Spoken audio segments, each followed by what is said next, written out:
The world of hypercars is shocked by what just happened between the Koenigsegg and the Bugatti. They have been competing with each other for years to see who is faster, smarter, and more powerful. Now, though, things have changed. The CEO of Koenigsegg has finally spoken out after months of planned silence, and what he said is not only brave, it's also harsh. Bugatti made this 300 plus, but it's just a rough prototype that has been changed. The real thing is much slower. This isn't a sales pitch. This is not a nice nod. You have been warned. This is a straight shot in the sand. Forget what you thought about the competition before. It just got personal now. The thing that made the feud start up again. When Bugatti showed off its newest masterpiece, the Tourbillon, in June 2024, it sparked a fire in the world of hypercars. Bugatti's past engineering ideas were very different from this new model, which replaced the Chiron. The Tourbillon doesn't have the famous quad, turbocharged W16 engine. Instead, it has an 8.3-liter V16 engine that was created with Cosworth. This engine alone has exactly 1,000 horsepower and can rev to an amazing 9,000 RPM. In addition, there are 3 electric motors, 2 in the front and 1 in the back. Together, they make 800 horsepower. The Tourbillon can go from 0 to 60 mph in just 2 seconds and can reach a top speed of 276 mph with the help of a speed key. Its total output is an amazing 1,800 horsepower. The Tourbillon's shape is just as innovative as its engine. The interior is based on mechanical watches with a fully analog center panel that is controlled by mechanical gears and an instrument cluster that is meant to look like a watch movement. The instrument cluster can always be seen because the steering wheel has a fixed center hub. Swiss watchmaker Koenigsegg used materials like machined metal, crystal glass, and titanium to make the car look expensive and well thought out. When it was first shown off, the Tourbillon was seen as a straight rival to Koenigsegg's Jesco Absolute. People were raving about how fast the Jesco Absolute could go, but the Tourbillon specs showed that it might be able to do even better than Koenigsegg's records. Media sites and car fans started to compare the cars, look at their performance metrics, and make guesses about which manufacturer would win the hypercar crown in the end. Koenigsegg, which is known for its cutting-edge tech and record-breaking cars, didn't say much after the Tourbillon came out. There were no interviews, news releases, or social media posts right away about Bugatti's newest creation. A lot of people started to guess because they hadn't heard back. Some people wondered if Koenigsegg was working on a new model behind closed doors, while others wondered if the Swedish company could keep up with Bugatti's progress. It goes without saying that everyone in the car world was excited. People were talking a lot on forums, blogs, and social media sites about what the Tourbillon's release might mean. Would Koenigsegg be up to the task, or was this the start of Bugatti's undisputed domination in the hypercar market? But Koenigsegg wasn't just watching Bugatti's moves from the sidelines. He was getting ready to answer. It was bad news when they did, and now that you think about it, it might have all begun even earlier. The records that went too far. In May 2023, there was a huge change in the world of hypercars. The electric NEA from Rimac Automobili broke 23 speed records in one day, including a time of 1 second for 0 to 60 mph. More than Koenigsegg's Regera with a time of 29.93 seconds from 0 to 250. Now, the NEA broke records at the automotive testing Papenburg ATP site in Germany, which has 2.4-mile straights they used. The records were checked by both Duved and RaceLogic, which proved that the achievements were real. Notably, the NEA did better than its official specs, with a time of 1.74 seconds for 0 to 60 mph instead of the 1.85 seconds that was reported. Even better, all of the speed records were set on regular asphalt that wasn't prepared and with Michelin Cup 2R tires that are allowed for use on the road. Out of the 23 records that were set, the 0 to 140 mph mark stood out as an important one. The NEA finished the test in 29.93 seconds, beating Koenigsegg's rigorous record of 31.49 seconds set in 2019. This is where things get interesting. Not only did the novice performance show how well it was engineered, it also made a statement in the hypercar world.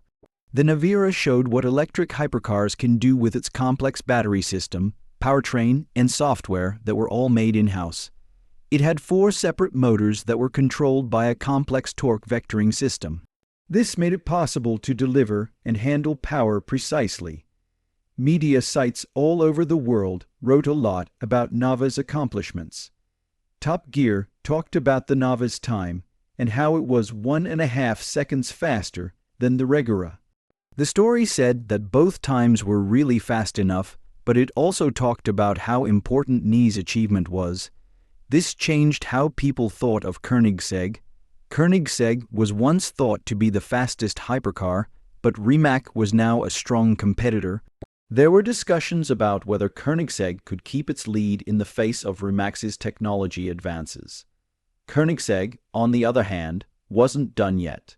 With a time of 28.81 seconds, Koenigsegg broke the record again with the Regura in June 2023, just 1 month after Navi set the record.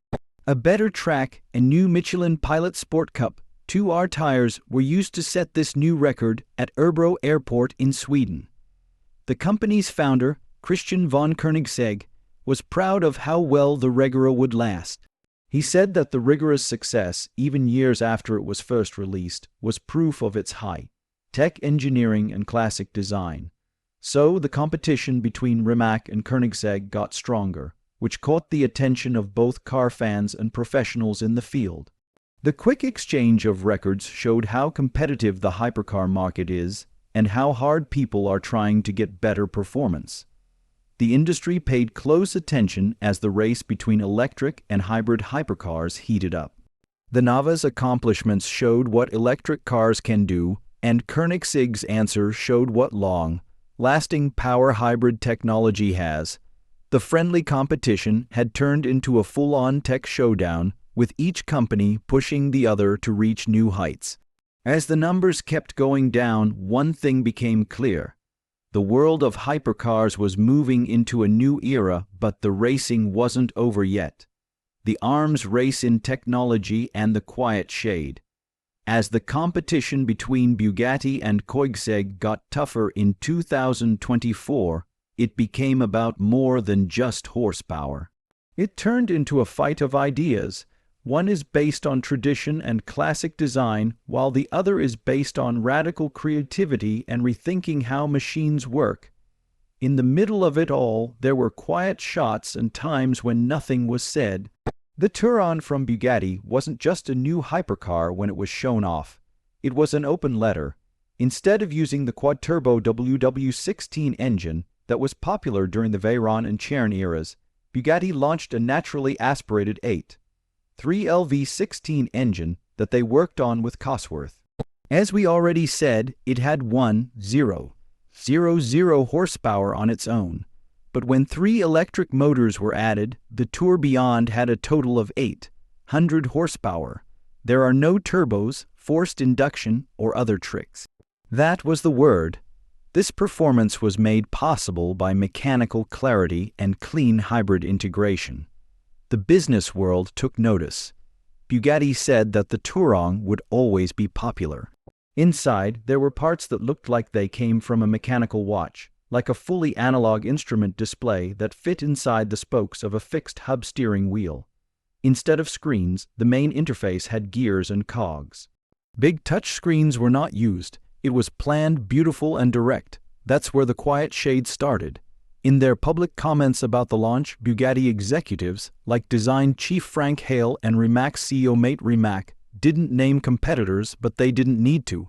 Frank said that the inside of the Tourbillon wouldn't break down over time, and he even said that simplicity is style. In a different interview, Rimac said that the car wasn't overly complicated, and he didn't need to say Koenigsegg. There was no doubt about it.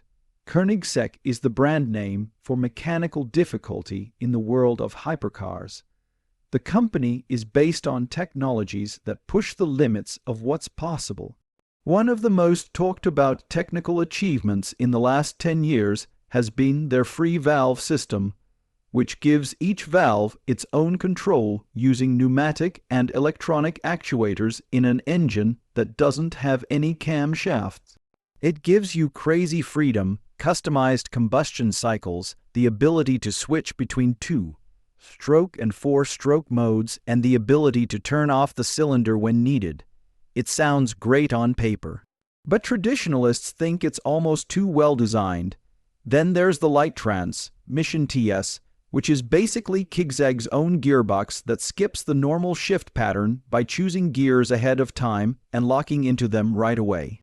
The engine doesn't have a flywheel or TCS. It's revolutionary, but it's also very complicated. That's why Bugatti didn't just go for a clean look with the Tourbillon's mechanics. It was preparing for success. Bugatti was focusing on a simpler, more traditional way of making fast cars, while Koenigsegg was focusing more on cutting-edge technologies like camless engines, torque-vectoring hybrids, and very difficult drivetrains. Their message was simple: less is more, and it will always be true. Analysts in the field quickly noticed the nerves. It didn't take long for car podcast commentators to see the Tourbillon as a response to the complexity arms race. But between the middle and end of 2024, Koenigsegg's social media accounts were mostly quiet. Christian von Koenigsegg himself didn't say anything about the tour in public. There were no talks, news releases, or tweets. It was strange how quiet it was. Christian has always been very involved with the media, always breaking down tech, explaining ideas, and supporting new ideas. A lot of people have watched his long movies about free valve, GRA hybrid setup, and the light-speed transmission. He's more than just the CEO, he's the brand's public face. While Bugatti was getting all the attention with its simpler is better message, Koenigsegg didn't respond. This made people take notice.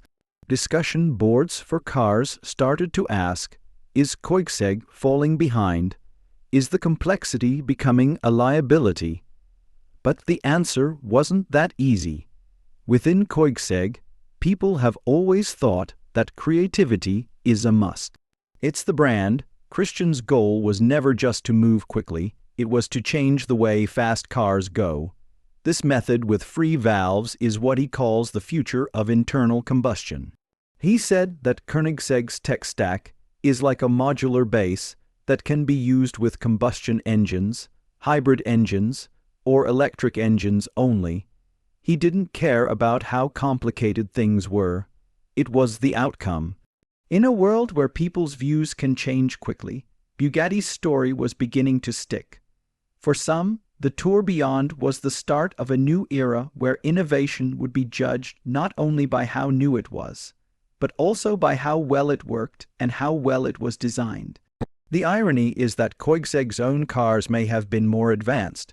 With its hybrid TFG engine and unique torque-vectoring all-wheel drive system, the Jesco was a real 4-seat hypercar. The Jesco Absolute was meant to be the fastest production car ever made, but Bugatti was getting more attention since it hadn't been seen in public recently or been shown off in a big way. The silence wasn't just to protect the company's reputation. It felt like there wasn't any strategy in place. Around fan groups, rumors started to spread at that point. Some said Koenigsegg was working on an answer, maybe a speedrun for the Jesco Absolute. Others thought about a fully electric Koenigsegg as the next step forward for their hybrid systems. Still, some people thought Christian was just waiting for the dust to settle before making a statement that would change the whole topic. They might have been right. Bugatti was wrong to think that Koenigsegg would never say anything again. A fresh start for the new year. By the first quarter of 2025, Koenigsegg's departure from the hypercar arms race had gone from being interesting to being scary. What was once seen as strategic focus was now making people talk about pressure inside the company. There is a fight going on in Ängelholm, Sweden, but it's not on the open roads or test tracks. As Bugatti remarks record, Breaking Nava and the luxurious V16-powered Tourbillon came to the fore. Koenigsegg's long quiet started to sound loud, but people who were paying close attention knew something was moving. Early in January 2025, news from Europe's car industry suggested that things were not going smoothly at Koenigsegg's headquarters. Several sources gave hints that top Koenigsegg officials wanted to take more strong action. This was the general opinion on a few reputable sites. Koenigsegg wasn't just under fire from Rimac and Bugatti because they were also competitors. They were tense inside because they didn't know how to react. In the past, Christian von Koenigsegg was the leader of new ideas. Koenigsegg became a cult hero thanks to his charm and obsession with precision engineering.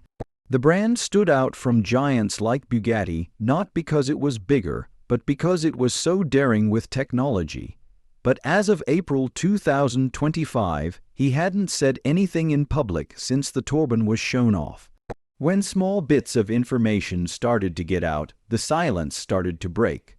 According to a well-known German parts seller, Koenigsegg had placed a large order for a custom compound of Michelin tires.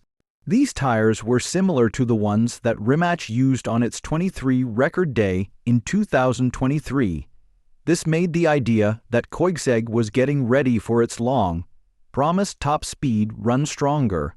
But even though Koenigsegg has always gone at its own pace, it can't ignore the pace set by the enemy. The all-electric Rimac NEA did more than just break records. It changed the top speed limit for hypercars. Then there was the Bugatti Tourbillon, a hybrid monster that made news for being both simple and powerful. That made things hard for the Jesco Absolute.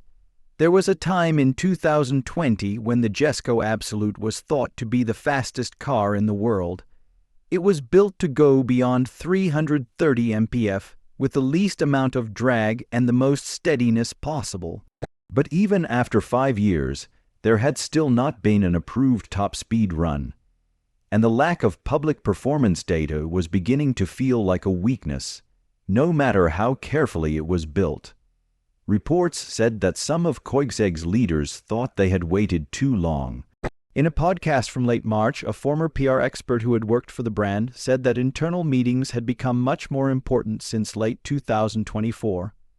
The tone was clear, but there were no specifics of the disagreement. The company had to get a win quickly. Even though all of this was going on, Koenigsegg kept quiet. On occasion, they shared updates on social media, but nothing that directly hinted at an expected record run, new launch, or statement about the Bugatti Tourbillon or Rimac NE. Even with all of its promise, the Jesco Absolute hadn't been tested in the real world yet, and fans were eager to see how the company would make it through the fire. The fire put Koenigsegg's determination to the test. When a Jesco hypercar caught fire in Greece during the 6-6 Europe Tour in June 2024, it was a big problem for the company. The accident completely destroyed the car, so the company told all Jesco owners not to drive until the reason was found. The custom-built newer model with a Koenigsegg naked carbon finish and gold leaf accents had just been brought to its owner a few weeks before. Luckily, neither the car nor the passenger were hurt. Of course, Koenigsegg did a full investigation and found that the fire was most likely caused by a damaged hydraulic hose at the back of the car. Because of the leak, hydraulic fluid came into touch with hot parts, which caused an explosion. In answer to what happened, Koenigsegg said it would replace the damaged Jesco at no extra cost to the owner. This meant that 126 units were made in total. Company also put in place an update to the software that is supposed to find hydraulic leaks and quickly shut down the system to stop them from happening again. In the fall of 2024, on November 14, another fire broke out at Koenig's plant in Ängelholm, Sweden. The fire, which was put out quickly, started when lithium batteries in a building area caught fire. One person was taken to the hospital for breathing in smoke, but was expected to fully recover. For their part, Koenigsegg said that no cars were damaged and that work would go on as usual. Even with everything that happened, they still made a car that was better than Bugatti. From 2025 on, Koenigsegg Jesco engineering will not be limited. Throughout his life, Koenigsegg has always been willing to push the limits. Each model, from the Era to the Regera, has functions that are state-of-the-art. The Jesco keeps this practice going and offers two different kinds. The Jesco Attack was designed for the track, and the Jesco Absolute was made for speed. The heart of the Jesco is a 5L twin turbocharged V8 engine that makes 180 horsepower on regular gasoline and an amazing 600 horsepower on E85 biofuel. This engine has a flat, plain crankshaft that weighs just over 27 lb. This lets the red line go up to an amazing 8,500 RPM and helps the car perform so well. Koenigsegg's own N-Speed Light speed transmission works with the engine. It's a multi-clutch system that lets you change gears almost instantly, which improves acceleration and the general driving experience. Jesco's design is a mix of how it looks and how it works. The Jesco Attack version has advanced aerodynamic features, such as a large back wing and a front splitter, which create a lot of downforce for better track performance. In comparison, the Jesco Absolute is made with very little drag in mind, with the goal of reaching top speeds that have never been seen before. Most importantly, the carbon fiber monocoque frame makes the structure rigid while keeping the weight low. Its size also helps it be stable in motion and look good. Computer models show that the Jesco Absolute might be able to reach a top speed of 311 mph, which would likely beat all current records and make it the fastest production car for sure. Without a question, it's the best car ever made, combining extreme performance with cutting-edge technology and design. But what if this is just the start? The sentence changes everything. Several people who work at the Swedish carmaker say that Koenigsegg's CEO finally spoke out about Bugatti and its bad news. Sources say that Christian von Koenigsegg said a few sharp things in a private meeting with close industry partners, technical colleagues, and longtime brand affiliates that happened just a few weeks after the public reveal of the 2025 Jesus. The meeting was not official, but it did happen. He not only questioned Bugatti's story of being the best, but he is also said to have attacked the core of their engineering method. People who were there say that Christian's tone was cool, analytical, and clearly sharp. Even though he didn't name Bugatti at first, he kept talking about big cars that look like fast cars and hypercars that only work on paper, not every day on the road. He is said to have said, "Let's stop pretending that brute force and a big engine make a car revolutionary," for a short time. If Bugatti wants to change the definition of performance, they're just adding weight to the numbers, and I have something better in mind, something that would crush them. Soon after the meeting, rumors of the new project began to spread. New project. The Jesco Absolute may still be Koenigsegg's undisputed flagship for now, but multiple insiders say that another car is already being built behind the walls of Koenigsegg's Ultras Ekert Ingelholm facility. If even half of the rumors are true, it's not just Koenigsegg's answer to the Bugatti Tourbillon. It's the start of something completely new.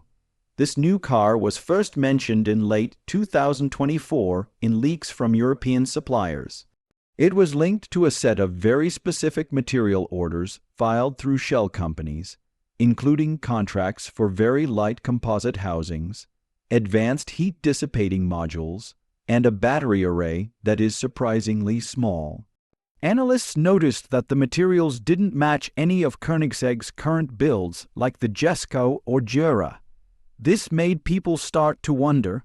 Then, in early 2025, a satellite picture was sent to Bugatti showing an unknown low-profile prototype being tested under camouflage netting at Koenigsegg's private runway. The shape didn't look like the Jesco or Gamera. It was smaller, smoother, and lower to the ground. Some people thought that Koenigsegg was making its first fully electric hypercar, but not in the same way that Rimac had. Insiders say that the goal of this car is surgical precision, not top speeds, redefining power to weight balance, agility, and control by completely rethinking the EV platform. A former subcontractor who worked on the battery design says the target curb weight is less than 3,000. This is a very low number for full electric supercars. The Rimax never weighs over 5,000 pounds. There's more to this car than just how heavy it is, though. According to sources, it will have an AI-integrated drive logic system that does more than just basic torque vectoring. It will also use adaptive neural learning to tune the vehicle's response in real time to driver behavior, road conditions, and performance demands. On top of that, it's said to use a proprietary ultra-dense battery pack that is smaller, cooler, and lighter than anything else on the market right now. Phantom starts to look less like a car and more like a statement. Koenigsegg won't just join the EV arms race, they'll try to rewrite it. The project is being kept very separate on the inside. Engineers are working in separate teams, and security is tight. There are no official filings under the Koenigsegg name. There are only hints in European supplier databases and the occasional reference in obscure industrial patents, which brings up the big question. Do you think this new car is the real weapon Christian von Koenigsegg has been hiding? If so, what happens when the next big thing comes out and overshadows a car like the Jesco that hasn't even been fully released yet? Tell us what you think in the comments.